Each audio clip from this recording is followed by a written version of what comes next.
It's time for another Dice Tower review with the Chief, Bart Brunscheen. Hey, it's the Chief of the Dice Tower. Now, first of all, I'm wearing my boonie hat again, much more appropriate for this era and even this conflict. Hello, no camouflage. And I threw on my classic car shirt. Yes, I know I got the big American flag. I don't wear this too much. But the cars remind me of the 57 Chevys that I've never been to Cuba, that I'll admit to. But I can tell you that rumor has it they still drive a lot of the old cars, American cars from the 50s around on the streets, and they keep them well maintained. Who knows? On to this. Cuba Libre, it's a coin series game. Volko Runke and Jeff Grossman are the designers. This is Runke's system. This is the second coin game, which stands for counterinsurgency in the system. The very first one dealt with the Colombian War, called Andean Abyss. Then you have this one, which is, 57 to 58, okay, the whole war in Cuba, or the conflict in Cuba. And then A Distant Plain, which is Afghanistan, kind of current history, and they're getting ready to come out with Fire in the Lake, maybe out by the time you see this video, which is Vietnam. The key with the coin series is you're going to have four factions in Cuba Libre. You're going to have the government. You have the left wing, which is 26 July, the Castro-Che group, leftist, communists. Then you have the far right group, I forget what they're called. And then you also have the casinos, the money people. So those are your four factions. And what's really cool with this system, and we'll go in and I'll show you closer up, but the way the cards are used, you're always able to see the next card that's going to be coming up. And there's generally four players, or there's always four factions. And the factions have different priorities based on the type of historical card that's in play. Again, we'll go look at that a little closer. One last thing on the coin series. There's a lot of historical value to the series. So each individual game, if you're interested in a particular place or you want to understand a little bit more, there is that value to it. The player aids and play guides that come with this game are phenomenal. I always learn this from Greg Schmidtgens, part of Hamtag, all right? But if I had to go it alone, there's literally a play guide that walks you through turns. The player variability, or the different things, the asynchronous ability of the different factions is phenomenal. Great. Cuba Libre, let's go in and I'll show you what I'm actually yakking about. Cuba Libre, we're looking a little closer. Now again, this is volume 2. I'm going to do something a little bit different. In the Andean Abyss, I kind of actually did more of a walkthrough on kind of what the game was. I want to cover more of the context of what the game is than actual like gameplay tutorial. But do take note, we've got this interesting art here. Of course, you've got Che. Let me say, this is the actual rules, which does a real nice breakdown of saying, hey, I've never played before, so start here at the beginning, or I've played Andean Abyss, and it kind of says start here, these are the things that are different. You've got your playbook, and something very interesting with this is the playbook will walk you through how to run all the different factions. Of course, there's four factions. You have the government, you have the July 26 or 26 July movement, which is Che and Castro and Raul. You have the Directorio, which is the more conservative, student-led revolutionary group. They didn't want Batista in. They were looking more from like a democratic, liberal kind of government. And then you have the mob. Basically, they're running casinos and they're in it for the money. So those are your four factions. The playbook is going to explain how to work those, how to run those, and something very unique in Cuba Libre is that there you can play it solitaire, and in Andean Abyss you could only play the government, and there were bots for the other three. And this one, they did a very good job of actually allowing you to play any one faction and have everything else be bots. So you could be Batista and everything else is botted and you're playing as solitaire. You could be Castro and Che and everything else, da-da-da-da-da. The other nice thing is let's say you got 4 people playing, somebody drops out, boom, you can turn them into a bot. This game is shorter than Andean Abyss, but it takes about 3 hours. Note the smaller map. The beauty of the coin system is that each of the 4 factions are given their weight, and they can each be played equally, and they're completely asymmetrical. And I'm telling you, that's the power. It's real hard to do any game where you have asymmetric powers, but then you're also showing modern conflict and how different and unique that can be. In the coin system has shown that it can do that very well.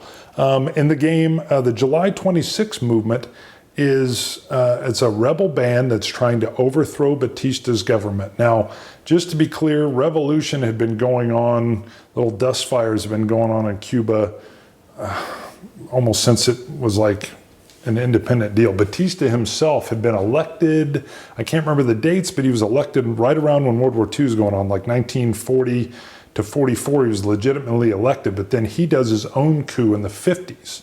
And while he's in there, he's allowing the mob to the mafia from the United States to come in and run a lot of casinos for sure, maybe some prostitution, maybe some drugs, who knows. There's a tourist trade going on though with liquor and gambling. And he's taking a lot of kickbacks from that. And Batista over the time starts to disenfranchise pretty much everybody but the elite. Meanwhile, you've got the Directorio, I think I'm saying that right.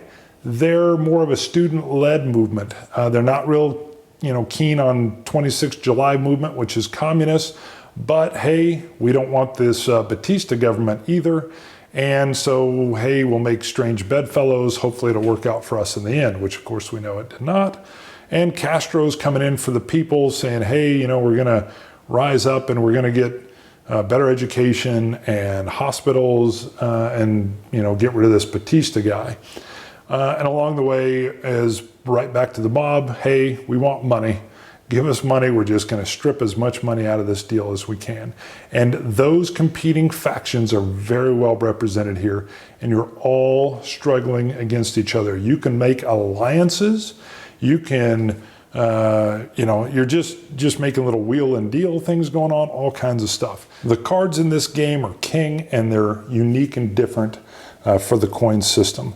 The first thing that happens is these are your symbols for your different factions. So July 26, drug cartels, the government, and then Directorio.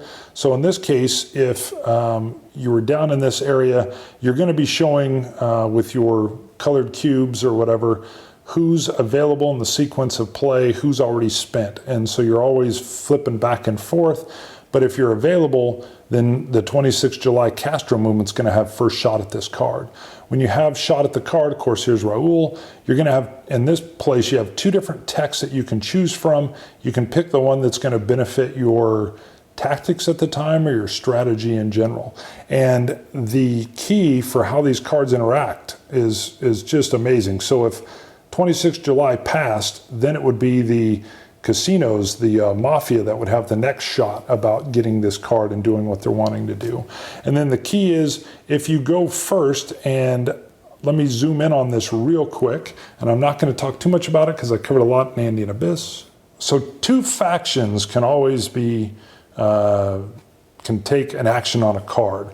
So the first action here would only be able to do the op and no special activity, but you can see the second one gets to do the faction and a limited op. And the choice that's always done for the first faction ends up giving something up to whoever goes next. And what's usually on the second tier is a little bit better for you to be doing. But you don't get to dictate what that's going to be unless you're the first faction. So here you're the first faction, you get to choose the event. So you're going to just take this event for what it's worth. And that's going to lead into the second person getting to do both the faction op, and then they may add a special activity. So there's this tug of war that happens in here. You want to be the first faction because you're going to get to set the tone, but you're not going to get to do quite as much as you want to do. And that plays in so brilliantly. Let me just set these down. The cards and the way that little functioning happens plays so brilliantly into the game mechanics that it's just phenomenal. You can see a propaganda cards come out. Propaganda cards are going to come out and they're like phases of the game, much like Twilight Struggle. You're going to then do some scoring, push your cubes around, get some resupply or whatever, depending on your faction, and then you're right back at it again. And you, much like Twilight Struggle again, these propaganda cards, they're randomly distributed, but within a faction of the deck. They're broken into 4s.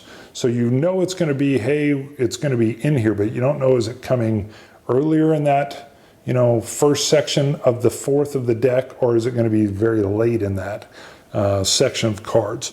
If you have not experienced the coin system, this is a very good one to do it on. The map is smaller, playtime's a little faster. The rules are very well laid out. There is some technical stuff going on, but nothing backbreaking, and this playbook walks you through how to play and manage the game. Not to mention the solitaire system is just phenomenal. Allows you to jump in and play any faction, really get a grasp of the game. And again, I'm going to say this coin system allows you to hopefully see the perspective of the faction you're playing. You can, after playing it and understanding what the faction's trying to do, you have a better understanding of the history of what happened. Brilliant. Enough said. Give it a shot. Thanks so much for watching the Dice Tower videos. Find more great videos and reviews, as well as our top-rated audio podcast at Dicetower.com. You can also find other great shows at Dicetowernetwork.com. I'm Eric Summerer, and you've been watching The Dice Tower. The Dice Tower is sponsored by Cool Stuff Inc., where you can find great games for great prices. Cool stuff in stock. Check them out at CoolStuffInc.com.